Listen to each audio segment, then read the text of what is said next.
माननीय अध्यक्ष जी, डेंगू एक गंभीर बीमारी है। स्वास्थ्य महकमा अपनी जिम्मेदारी समझते हुए हमारी सरकार उत्तर प्रदेश के प्रत्येक नागरिक को बीमारी की हालत में उच्च कोटि की चिकित्सा व्यवस्था उपलब्ध करा रही है।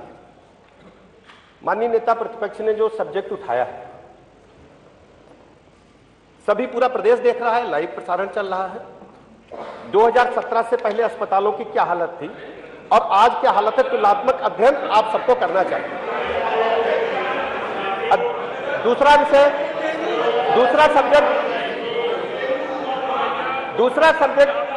दूसरा मैं पॉइंट पे आता हूं।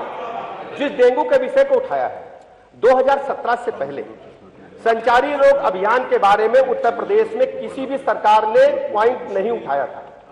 मैं दावे के साथ कहना चाहता हूं कि 2017 के बाद हमारी सरकार ने प्रदेश में वर्ष में 3 बार संचारी रोग अभियान चलाया है।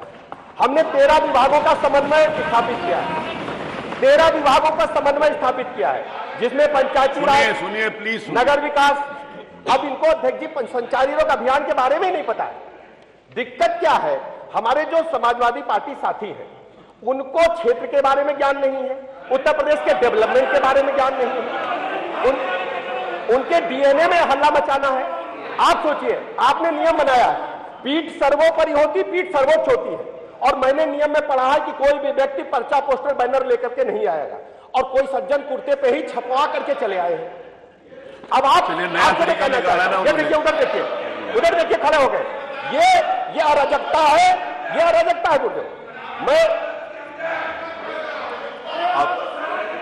मैं आपको बताना चाहता हूं कि 13 विभागों के समन्वय के साथ जो मच्छर जनित रोग हैं, उनको पूरी तरह से समाप्त करने के लिए हमारी सरकार प्रतिबद्धता के साथ काम कर रही है। आपको पता होगा, माननीय मुख्यमंत्री जी के गृह जनपद में आपकी सरकार में इंसेफ्लाइटिस को लेकर के हजारों बच्चे काल कलवित होते थे, और संचारी रोग अभियान के चलाने के बाद आज हम उसको 100% कंट्रोल करने में सक्षम हुए। डेंगू का जहां तक सवाल है, मैं आपको बता दूं, लालजी वर्मा जी, आप सामने आपके बारे में भी बताऊंगा, मैं बता दूं, मैं बता रहा हूं आपको, हमने टेस्टिंग बढ़ाई है। माननीय अध्यक्ष जी, हमने टेस्टिंग बढ़ाई है, हमने एंटीजन टेस्ट बढ़ाए हैं। जैसे ही बुखार की शिकायत मिलती है, एंटीजन टेस्ट करते हैं। हमने प्रत्येक जनपद में एलाइजा मशीन दी है। आपसे पहले एलाइजा मशीन क्या नहीं थी? आप लोग कहां सो रहे थे? एलाइजी मशीन हमारे प्रत्येक जनपद में है, जिसमें डेंगू के प्लेटलेट्स की जानकारी होती, डेंगू की पुष्टि होती है। हमने जांच का दायरा बढ़ाया है, हम प्रतिदिन लाखों जांच कर रहे हैं, और डेंगू के मरीज को चिन्हित करके उसे उच्च कोटि की चिकित्सा व्यवस्था उपलब्ध कराने का काम हमारी सरकार कर रही है। आपकी पीड़ा दूसरी है, आपकी पीड़ा बुखार नहीं है अध्यक्ष जी, विपक्ष की पीड़ा बुखार नहीं है, विपक्ष की पीड़ा गरीब जनता नहीं है, विपक्ष की पीड़ा है हाय हुसैन हम ना हुए।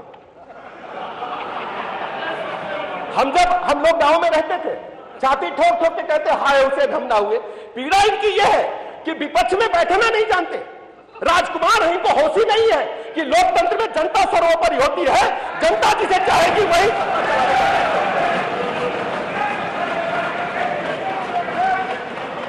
हम कहना चाहते हैं, हमारी सरकार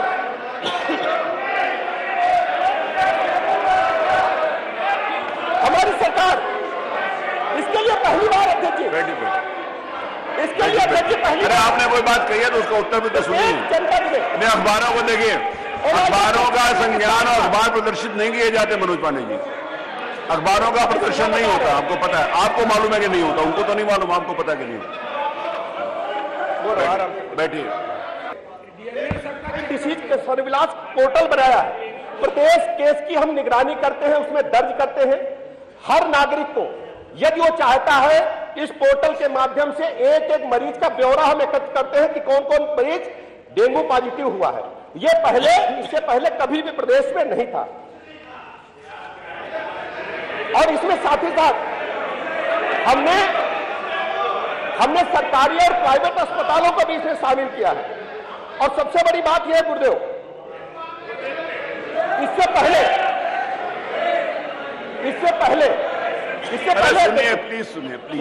अध्यक्ष जी क्या हो रहा था? अरे प्लीज, इससे पहले अध्यक्ष जी तक किसी भी जनपद में ब्लड सेपरेशन यूनिट केवल बड़े जनपदों में थी।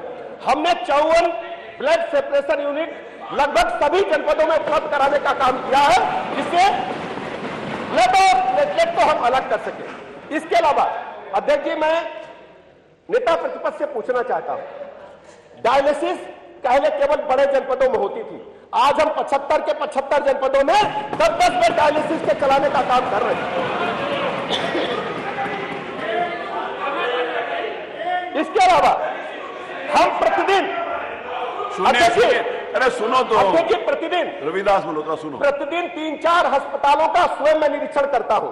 मैं प्रतिपक्ष के लोगों से पूछना चाहता हूं, इनके स्वास्थ्य मंत्री ये बताएं कि इनके स्वास्थ्य मंत्री पूरे 5 वर्ष में 5 अस्पतालों में गए हो, माननीय मुख्यमंत्री जी स्वयं करने गए हो। ये लोग केवल जनता को गुमराह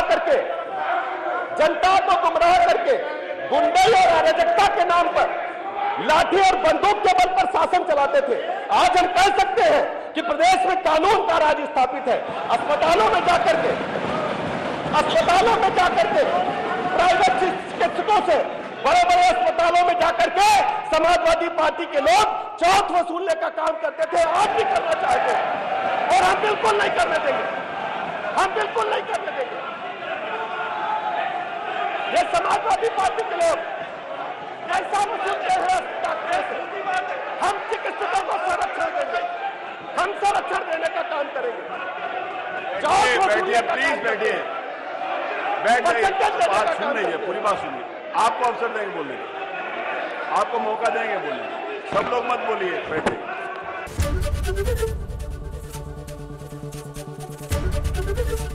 एबीपी गंगा, खबर आपकी, जुबान आपकी।